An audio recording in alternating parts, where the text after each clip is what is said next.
Welcome to Nutty Buddy Entertainment.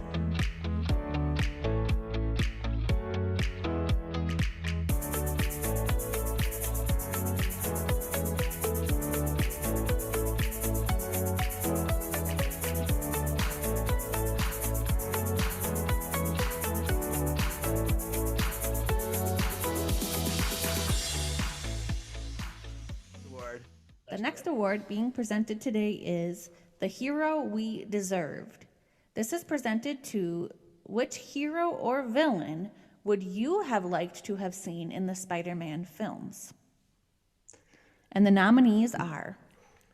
Okay, so we discussed a couple things off air about how we were going to present this award. So the two honorable mentions, I believe, both come from, I think this might be, let me just look real quick.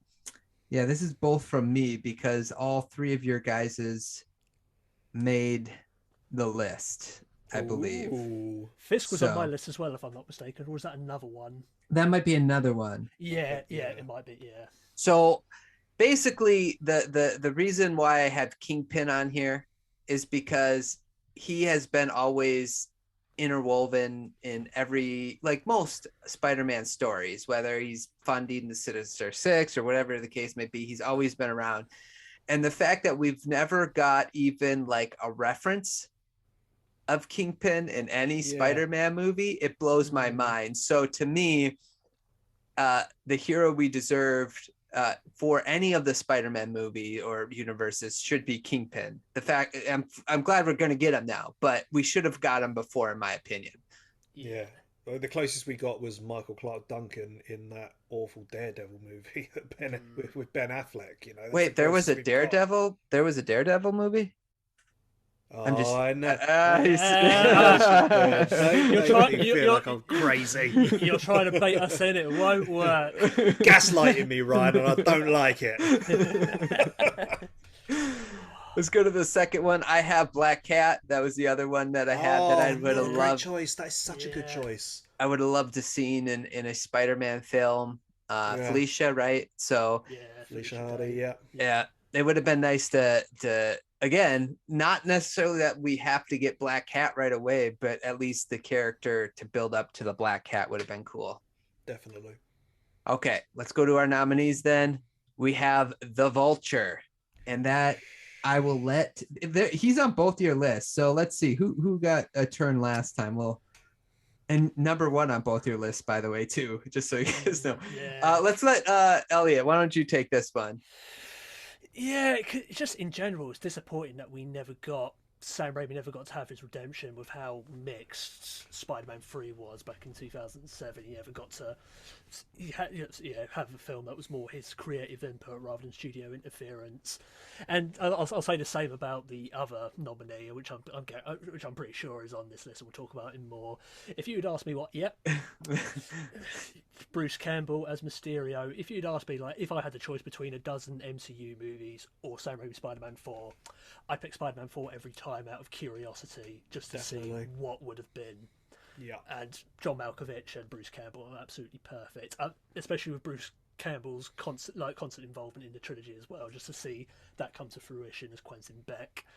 And just John Malkovich as an old man Vulture was just a perfect decision. Would have been a perfect casting choice. And it's a shame we'll never get it. We may do now. Who knows? But we never know what the future may hold. But yeah, it's a shame that we never got to see Raimi's Spider-Man 4 unfold back in 2011 in an alternate timeline. But well. Yeah, it was a disappointment. Neil, you got anything to add to either one of the nominees? Yeah, just looking at the picture of the two of them, that's a great double-header villain. Mm-hmm. You know, I feel like 2 is enough. Yeah. Spider-Man 3 went too far.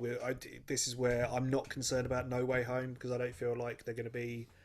you feel like some of the villains in No Way Home are just there as, it's just seasoning, really, isn't it? They're just there to kind of move the story along, whereas I think these two would have made a great double-header in the Spider-Man 4 that never was.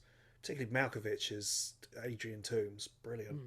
And to do maybe the classic Vulture storyline of him stealing the life force of younger people to try and maintain his life energy. I would have liked to have seen that play out on the big screen. And come on, it's Bruce Campbell. Yeah. Who would Bruce Campbell as Quentin Beck? That's perfect casting, and he'd been building him up for 3 movies to then have that play out. I'm sad. I've seen the storyboards. It all looks great. The stuff that they were gonna do, but I'll never see the completed product. Or maybe I will. Who knows? Who knows? Anything's possible now. So let's not write it off entirely. But that's missed opportunity. Missed opportunity. The crazy part of how much Raimi set up, and it got flatlined basically because the studio wanted to force him into casting or telling the Venom story is really what it came down to. So it's sad. Well, let's get our winner then. Oh, well, sorry. No audio. The winner of the Hero We Deserved award goes to John Malkovich as Vulture. That's both deserving. So I just messed that up, but that's okay. We still got the audio. So we didn't talk over it, so that's all fine. There you go. So that might happen if I didn't adjust the settings properly on the keynote. It might do that again. So just so you guys know. But yeah. So the winner, Vulture, the John Malkovich. Are you glad that we got Keaton though?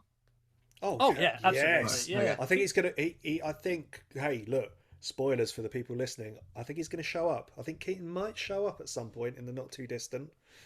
Keep your ears peeled. That's right. Oh. Let's keep them peeled. Okay, let's go to the next. Well, did we get it right? Did John Malkovich, the Vulture for Spider-Man 4, is that the villain we deserve in the Spider-Man universe? Or is there someone else you have in mind? Please let us know in the comments below. Like, subscribe, listen to the podcast wherever you listen to podcasts, and we'll catch you guys later. Thanks for listening. I hope you enjoy, and we'll talk to you soon.